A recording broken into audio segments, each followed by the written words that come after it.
the far northern Pacific, near the Aleutian Islands, powerful winter winds whip up the ocean, endowing it with the energy of 1,000 nuclear bombs.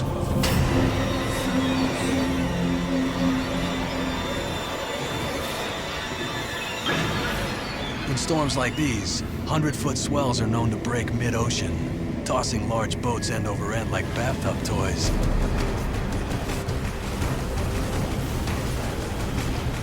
Its energy will take the form of giant swells traveling at speeds up to 70 miles per hour across the open ocean.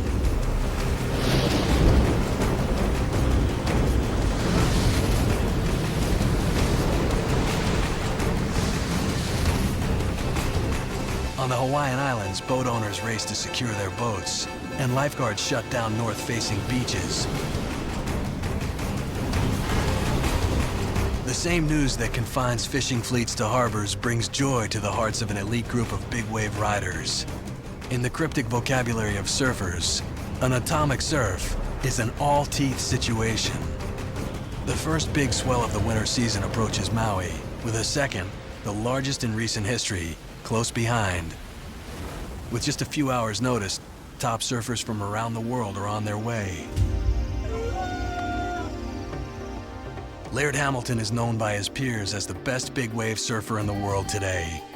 As surfer Dave Kalama puts it, it's as if God made these waves that we're riding, and then he made Laird to ride them. Okay, the buoys are dropping a little bit.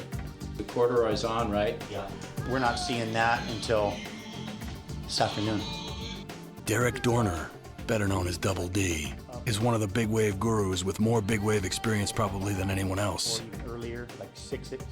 The plan this morning is to be on the water when the swell peaks, so as not to waste prep time and energy on anything less than the best. We're trying to do that, walk down and get them all theory, instead of run down and get one. Until these guys came along, big wave riders preferred longboards, both for stability and for flotation during paddle out. Now it's radically designed shortboards, better suited for maximum speed. Check this one out. Isn't this pretty?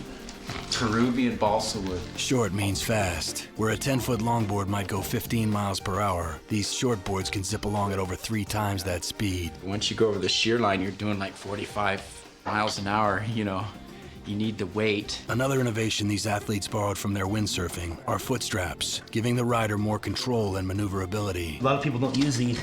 They have their foot like that, and then all of a sudden you're going down the wave and you slip out, and that's not what you want to have happen. So got this little heel thing that keeps your foot in. And if everything is right and it's built like an airplane wing, really balanced to wherever you look, it goes. So we call that like mind surfing. That means you don't mind surfing. This can be the most difficult time right before the swells. Just all the uncertainties that run through your head, all the butterflies that run through your stomach. Be like forgetting your pants, huh?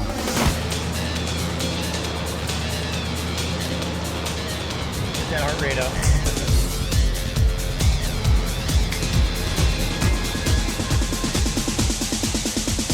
The destination, the north shore of Maui, a place called Piahi, better known as Jaws. No one keeps a closer eye on weather reports than surfers and pilots. A case in point is Dave Kalama, who moved to Maui in search of wind in the late 80s. His successful roots in windsurfing have propelled his pioneering career in tow-in surfing. So, somewhere around noon, a little bit after, is when we'll probably see the peak of the swell. With just 8 hours' notice, renowned big wave rider Ross Clark Jones flew all the way up from Australia to meet the swell, accompanied by his good friend and towmate Tom Carroll, a former 2-time world champion. Tow surfing has inspired changes in shortboard design. That's Dave Kalama's secret. Fin design is at best an educated guess. Similar to a Boeing 947 wing. Shortboards are light and as a result less stable, especially at speed. To increase their weight, lead fishing sinkers are epoxied along the center line. You can go fishing as well. In case you change your mind, the swell drops. With these modifications, the shortboard is gaining back the stability lost when the longboard was relegated to a back shelf in the garage. Let that slide through the water really well. Peter Mell is one of the masters of Mavericks, a treacherous big wave break off of Santa Cruz.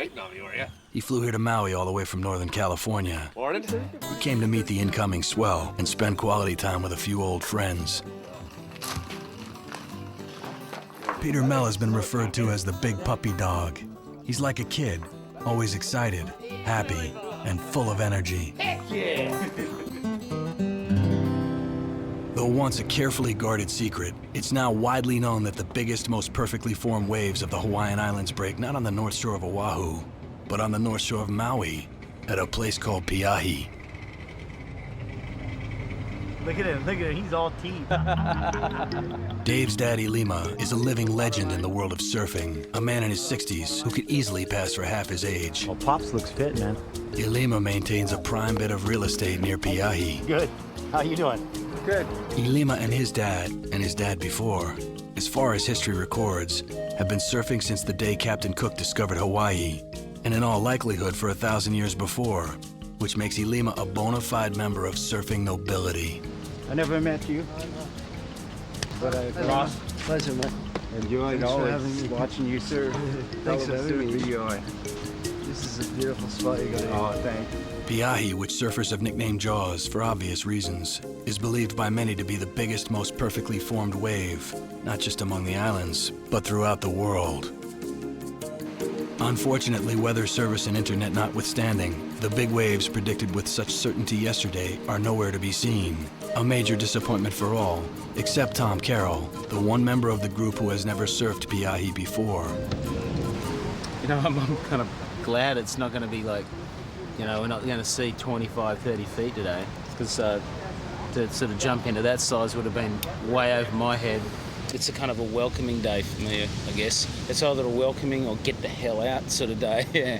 There was a couple of 16-foot readings, but most of them are in the 13. Yep. Kalama has a reputation for graciously accepting whatever comes. Should be nice, clean. Dorner typically holds out for the big stuff. No white water, no white water, no white water, no white water. Well, everything is ready. Boards, fins, people, and once again, The nature of the beast. The ocean has the final word.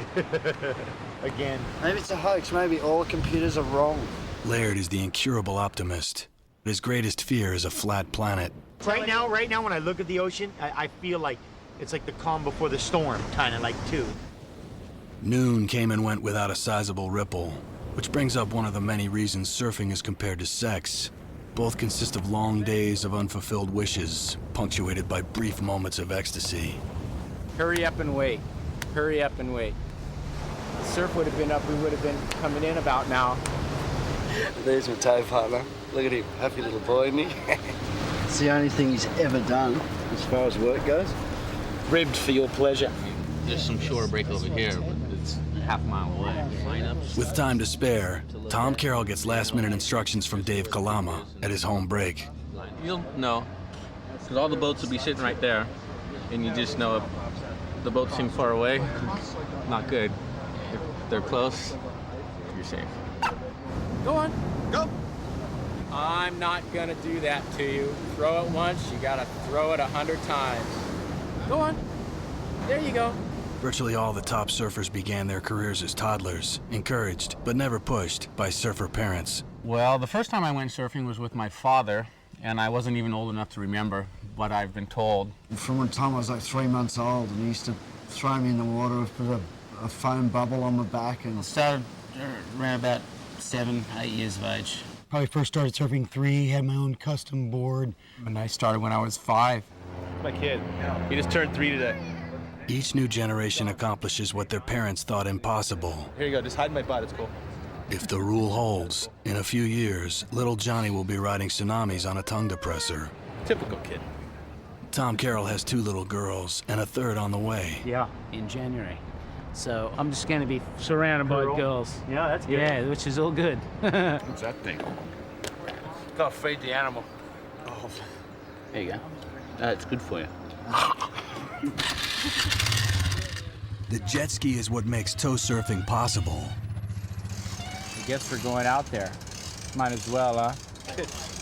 But it's more than a pickup and delivery service. what's that? It also serves as a rescue boat. Check the oil, the petrol, Make sure the spark plugs are good. When a surfer goes down, the driver has just a few seconds to race in, pick up his tow partner, and get the hell out before the next wave comes crashing down, which is a long way of saying the thing better start. That's what we want, straight away. If you're driving, you go from being in complete control to absolutely no control real quick sometimes. In which case, it'd be nice to have the fins on already. Just don't want any last minute little holdups like loose nuts or loose screws. I already have enough of those. Water, sex wax, all the basics. It's 8 to 10 feet. There's guarantee there's going to be some thumpers up there. It'll be good to see these guys play with it. A little less frickin' conversation, baby, I reckon.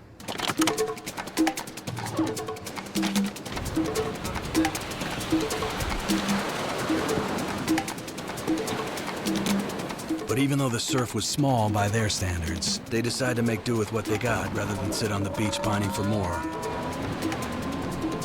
But it must be said, these 6 guys are among a handful in the whole world who would call 18 to 20-foot faces small.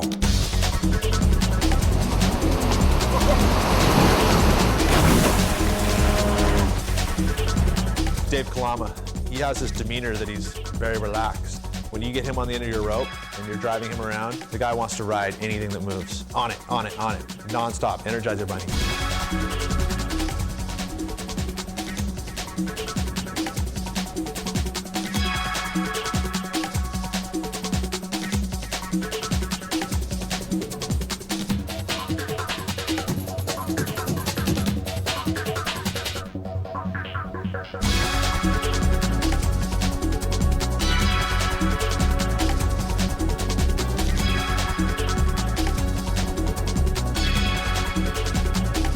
He's not brash, he's not loud. Some say he's a little shy, but Kalama knows what he's doing. He's a total professional, excellent in big surf. He is by talent as well as lineage, Hawaiian surfing royalty. Derek is the Iceman, very cool under pressure. The way he puts himself so deep in order to get a barrel, sometimes you're just wondering, what is he thinking, you know? But he's so cool under pressure that he pulls it off.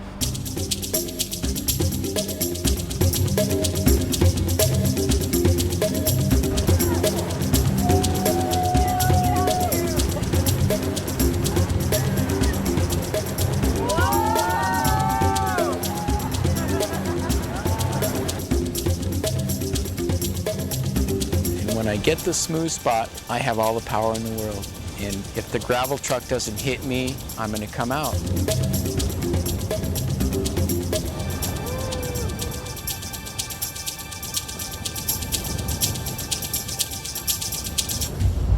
Dorner is probably the most experienced big wave surfer.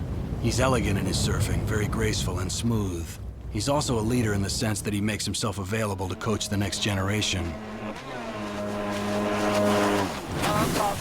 I passed by him on that wave. He didn't even know I was there. It was like, whoa! Whoa, muscle legs! Peter Mel's father and uncle are lifetime surfers and surfboard craftsmen. So it should be that Peter would follow in their footsteps for a while before forging ahead. His exploits are already legendary for one still so young.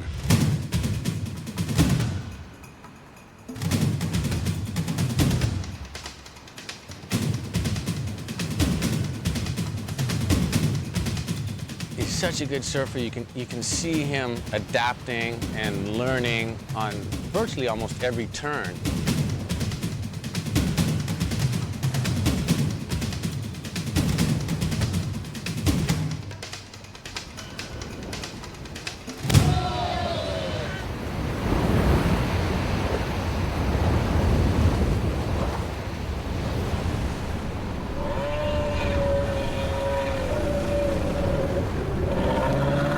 Got a fantastic attitude. It doesn't seem to be any fear at all. There's nothing holding him back. I was trying to keep Dave on his toes a little bit. Make sure he got those water safety skills down. I thought for sure I was taking one on the head just for, you know, my stupidity. But there I was, Dave. Ross Clark Jones is known among his friends as the Animal. The more ferocious the conditions, the more single-minded he gets. He's like, you know, the Tasmanian devil that spins around and then shoots off. He gets out there and it's just like he turns into this animal, tearing the wave apart.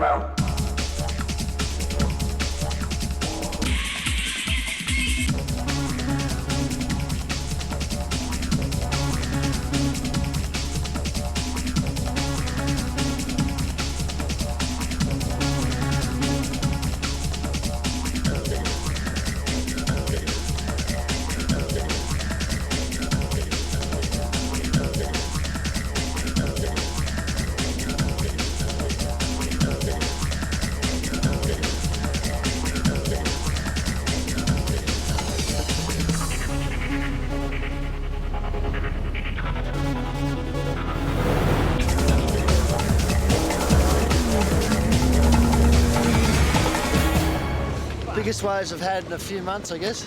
But it'll be good for Tom too to have a go. He's going to ride this big old thing. Tom Carroll, I mean, here's a guy that doesn't have a mean bone in his body. Has a couple world championships. Giant smile and he's laughing. Yeah, Tommy boy! If there's anyone who doesn't need an introduction to any surfing Hall of Fame, it's Tom Carroll. No one would fault him were he to retire and rest on his endless laurels. But that's not Tommy.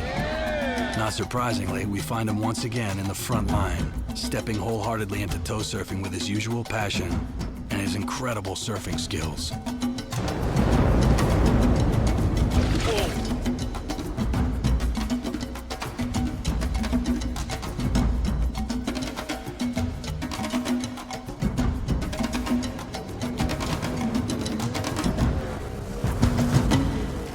Amping like a little crazed monkey he is. So I've got a long way to go yet. He wants more. Get out there. It's very exciting anyway. Laird obviously is the leader of big wave surfing right now. He's a freak of sorts. Makes the impossible possible. It's just, wow. So that's what it can be.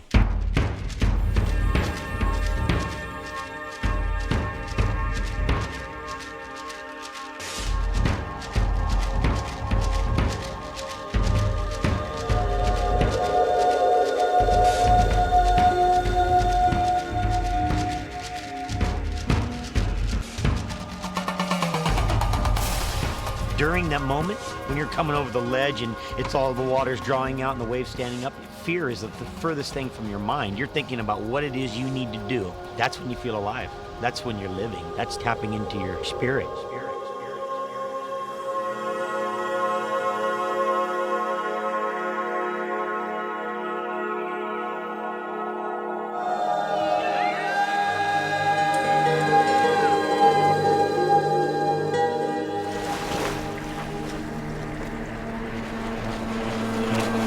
Yeah, I saw all the boys blazing around, all teeth, and all I could see is big grins, and going over the sheer line, big smiles. A little bit of panic when they can't find their guy.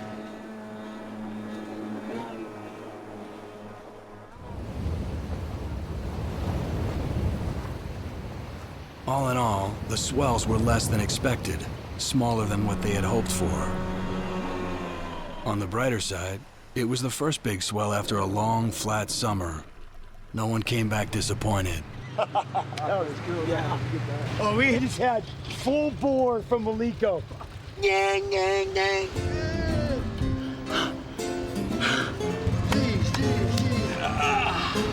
Just full bore from nonstop. Coming in, holding on the roof. Woo. Woo. I wish we didn't run out of gas, or else I'd still be there. If we had a floating restaurant, I would have stayed up there. It's like a time machine. I would have gone and had a little cafe, a little espresso. Yeah, that was epic. That was epic. Start of the season. Can't wait. I had big expectations about today. I was hoping it was going to be 20, 25 feet or something like that. Maybe a little relieved it wasn't, just because we got guests. We got people coming that we need to keep an eye on. And Tom and Ross and Pete are all phenomenal surfers, so they have really good wave knowledge. I didn't see anything, out of the ordinary, except that they were smiling a lot. Hey, towed him into a few waves today, huh? He wouldn't stop. He's like, one more. Oh, come on, one more. That one wasn't good enough. One more? One more. I'm like... It was just a really nice feeling out there, being with Laird and Dave and, you know, Tom and Derek. It's just a nice, happy little team. I wasn't broken before I am now. It's very much a team sport now, and it's never... Surfing's always been so selfish, if you like. And it's... You know, you really look after your partner, and you want to as well. You want to get him onto a good wave, and then vice versa. There's none of this competition thing, you know? It's just straight down the line, look out for each other. Being competitive has more to do with the wave and the waves than it does with the people. If it was a contest, even though Laird probably surfed better, I'd give it to Tom Carroll because he looked like he was having a lot of fun today. And it was really good to see. All teeth. To me, that's the guy that wins. No, I'm not going to throw your ball. I'm not going to throw your ball.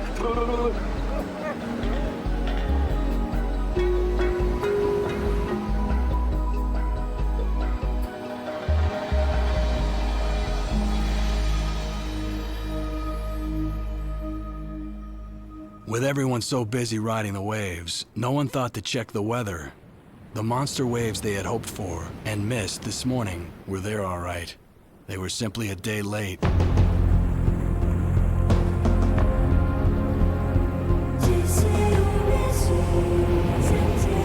was really serious.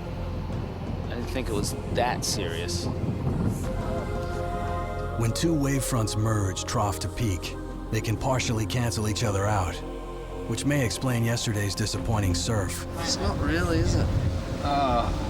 Other times, if wave fronts join peak to peak, they effectively double their height and energy. It is freaking serious.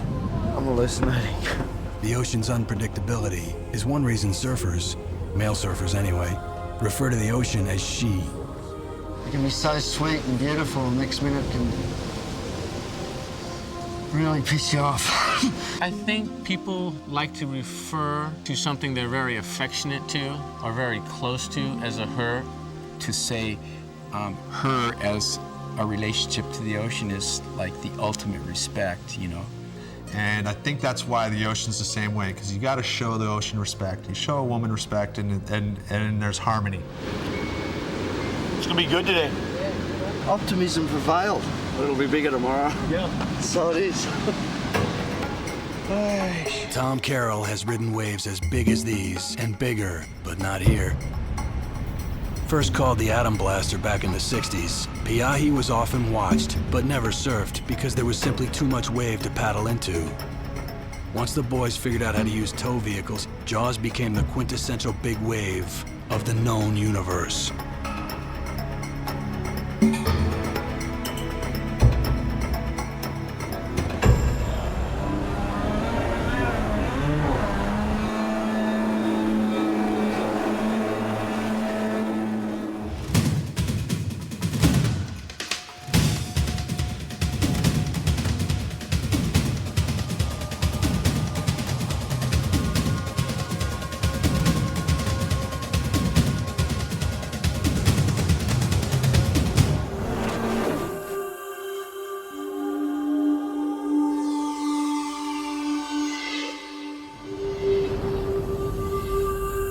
This was to be Tom Carroll's best ride at Piahi.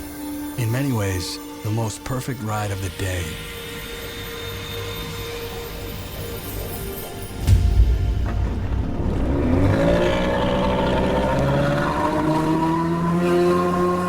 The next wave belonged to Laird, simply by virtue of the fact that he was in position to take it.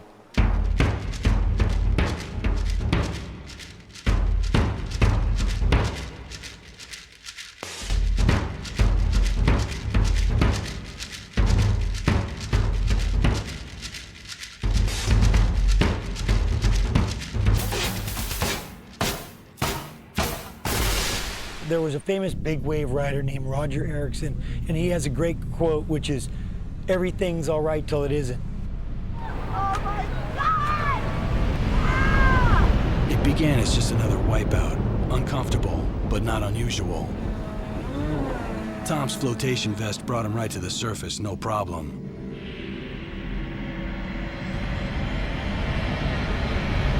next wave in the set drove him right to the bottom.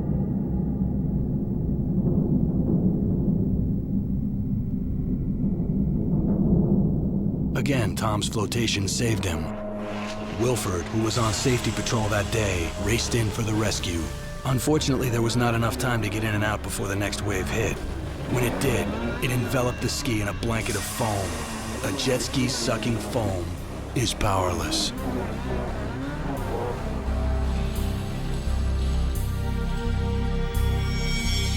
Now there were two people down, Wilford and Tom. The next wave was even bigger, but 20 seconds was just enough time for Dave to reach Wilford and Ross to pick up Tom.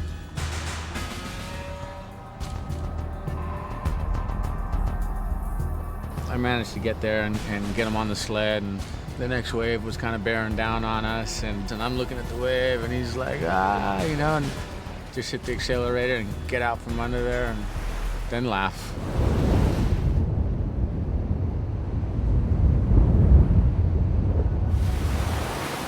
That's what happens when you ride big waves. There's a little price to pay, but in the scheme of things, it's a relatively small price. You can always buy more skis. That's just money, but it's hard to buy more friends. So you make sure the friends are okay first, then you go save the ski.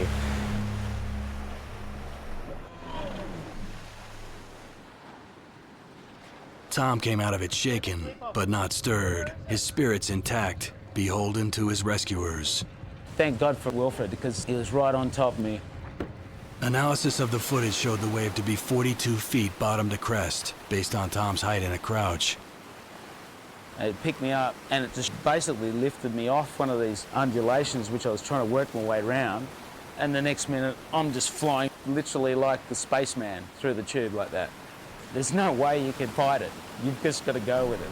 I didn't have any great expectations, but Wilfred was there. Thank God for Wilfred. I was trying to kind of go around and just got this spit in the back, and it just launched me off the thing. I'm going, whoa! Don Shear is to helicopter flying what Laird is to big wave surfing. If it wasn't for Don, these guys simply wouldn't take many of the risks they do.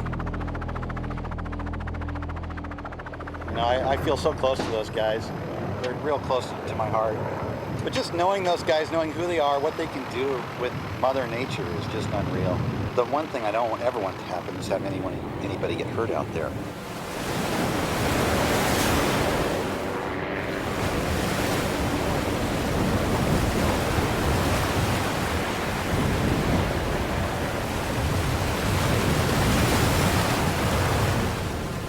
Sometimes a wave will lift a jet ski up and set it gently down on the rocks.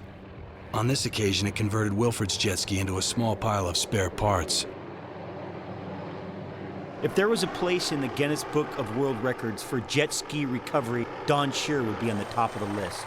Number one, best helicopter pilot in the world.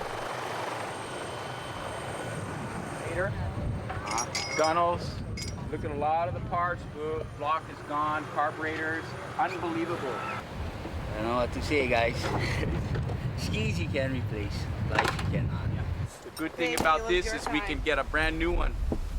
But we cannot get a brand new Wilford, right? He's our guardian angel. Even as the first swell of the winter season fades into history, the precursors of a new, much more powerful storm are taking place. A storm destined to power the best big wave session at Jaws in recorded history.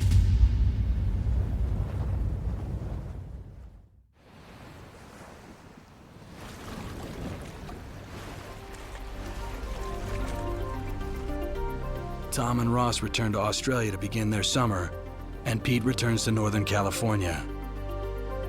Meanwhile, Laird, Dave, and Derek remain in Hawaii, entirely unaware of what was brewing out at sea. Time off is never time off. This sport demands top fitness, and these guys take cross-training to ridiculous levels. One of my philosophies of training is not to prepare for what you don't want to happen. Don't practice for wiping out because you're going to be wiping out. Like, let's be prepared for it, but let's not practice for it because it's something that you shouldn't be doing. Stand-up paddle surfing burns calories at about the same rate as weightlifting or pushing small cars uphill.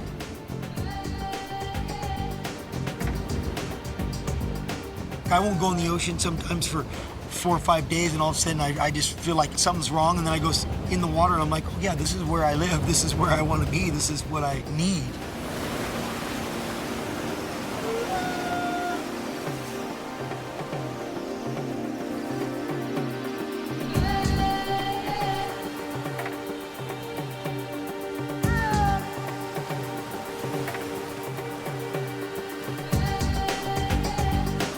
Laird, Dave, and Derek are the acknowledged originators of modern big wave tow surfing.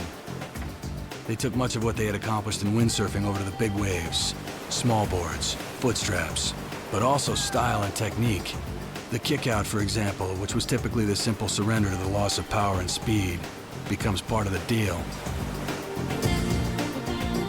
Jumps, aerials, 360s, and lately even double 360s.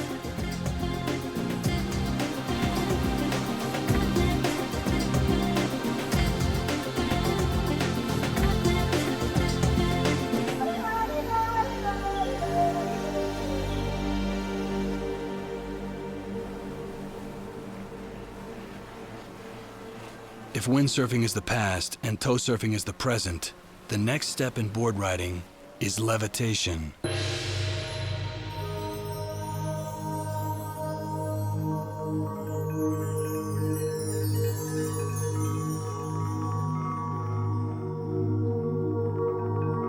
It's not quite anti-gravity, but it might as well be.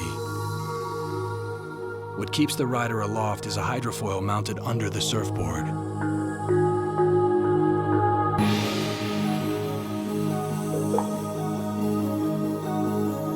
The foil planes just below the surface, through water that never feels the wind and is therefore smooth and ripple-free. Like a jet's contrail, the foil leaves a long, swirling vortex as it passes by.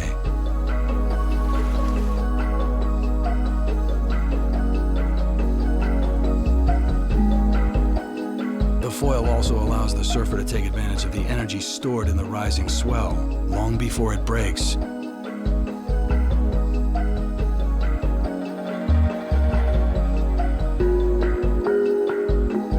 Pioneered by a select group on Maui, the hydrofoil allows people to go to places they have never been able to surf before.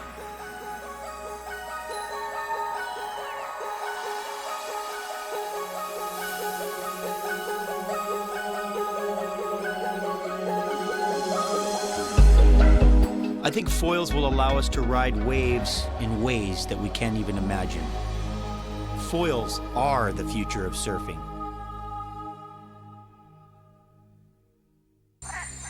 Late November 2002, the Weather Service begins broadcasting warnings of an enormous swell on its way to the islands. Hurricane-force winds, a result of a series of storms in the Northwest Pacific, generated the massive swell.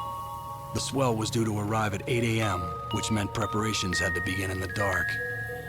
By 2 a.m., Buoy 1, situated 150 miles north of Kauai, was reading incoming swells of 40-foot faces every 20 seconds. Hey, this is Sean Collins. Well, folks, we have a major swell bearing down the islands. Looks like it's going to be a super, super heavy day. Coastal advisories are in effect. For the boys down in Maui, looks like an overall epic day, so get it when you can. With offshore breezes thrown into the mix, it's the perfect forecast for Jaws.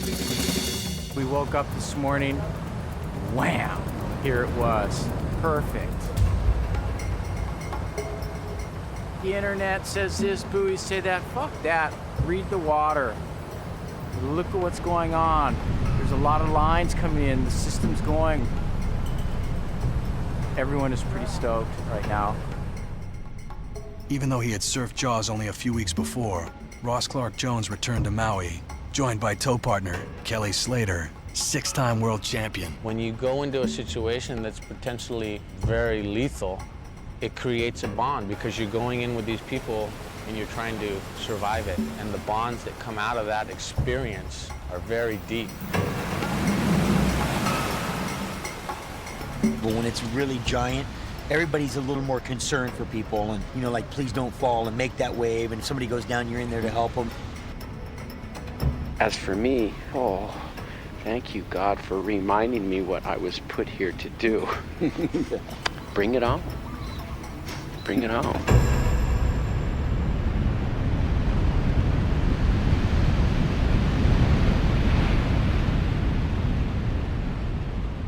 On November 26, 2002, one of the largest swells ever to reach Pe'ahi thundered down, soon to test each man to his limits.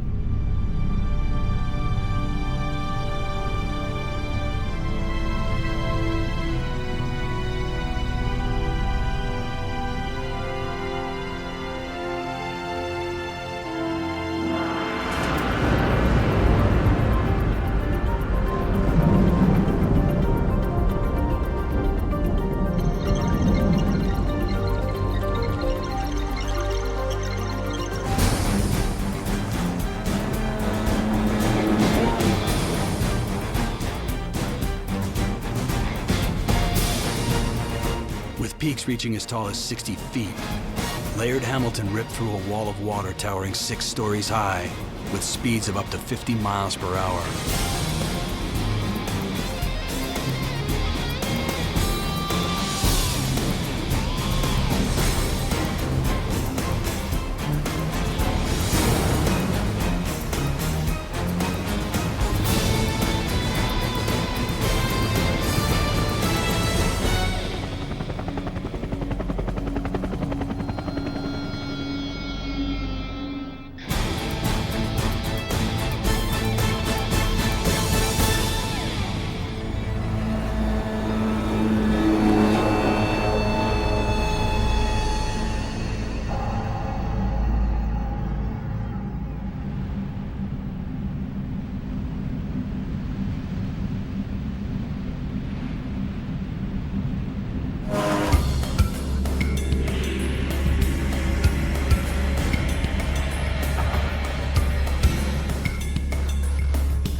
Things were going perfectly, much too perfectly.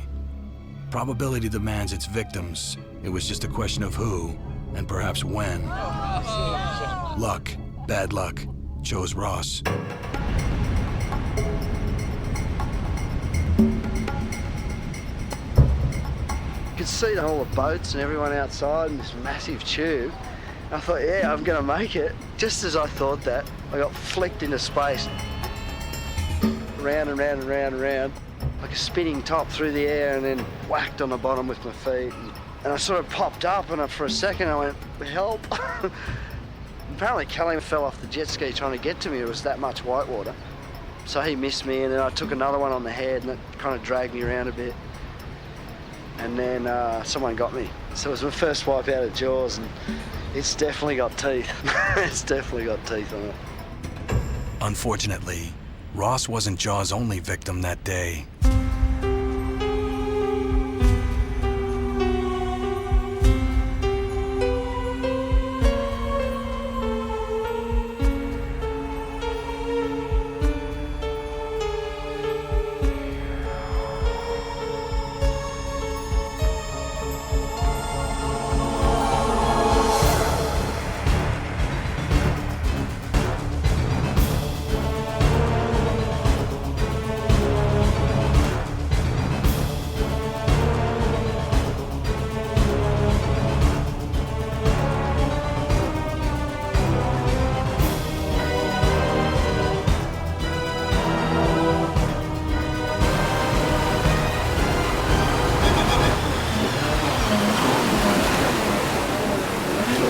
Don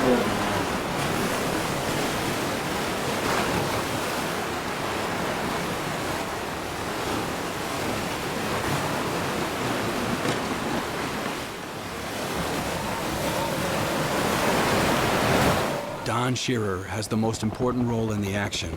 Flying above the riders, his first obligation is to locate lost souls and hover over them until a rescue boat arrives. Or, as unpleasant as it sounds, scoop them up before they are dashed apart on the rocks. Here's the board. I don't see the guy, though. Oh, he's got, I think there's a guy over there on the back, on the sled. I don't know if that guy's going to make it, man.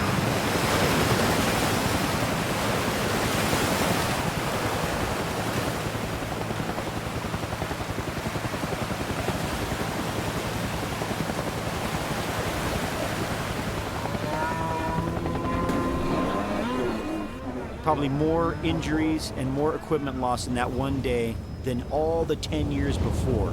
Broken limbs, shattered eardrums, stitches on the backs of heads, sprained ankles, broken hip, 5 jet skis were lost. The list goes on and on. Now people are aware that Piahi is not one to take for granted. You can play with her, but don't ever turn your back on her, because she will hit you so hard that you might get humbled for the rest of your life, or you might just turn into a freaking vegetable.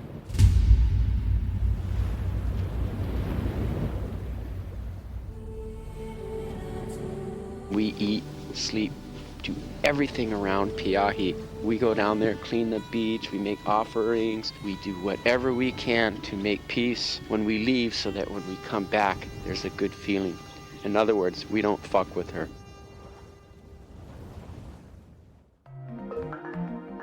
The November swell was an epic chapter in the history of big wave surfing. The skill and ingenuity of man against the raw power and majesty of nature. It takes more than just 2 years or 3 years. It takes a whole lifetime. In the last 2 years, we haven't even tow surfed. Then all of a sudden, everything is back into perspective. This is a sport of kings. The Duke handed it to us, and we're only carrying the tradition on.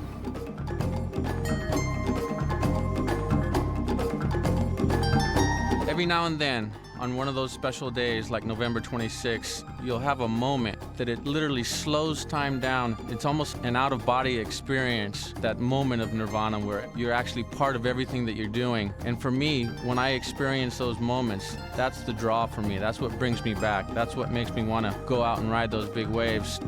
It's like time stopping.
My goal is to search the world for the greatest waves unknown and to watch the world, just be watching the world and looking for storms and trying to chase the biggest waves in the world and have the kind of network that you need to be able to really do that.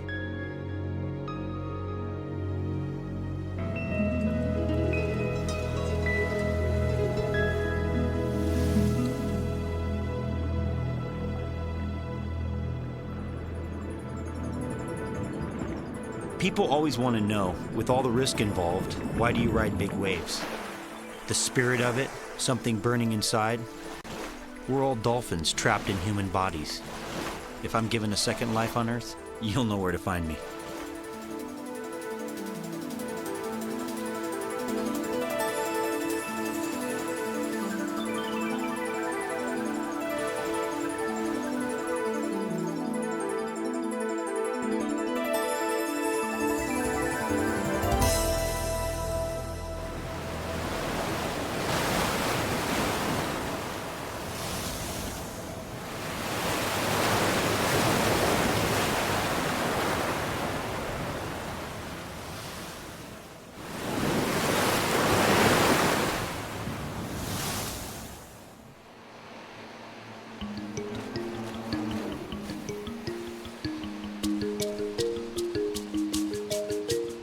The word of the winter is all teeth. All teeth.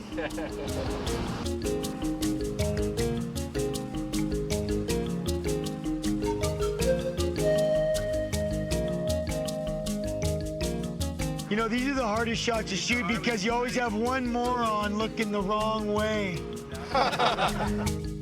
We want more and more and more and more and more. We do want more. We want more. We want to do it a lot more. Spoiled, greedy little children wanting more.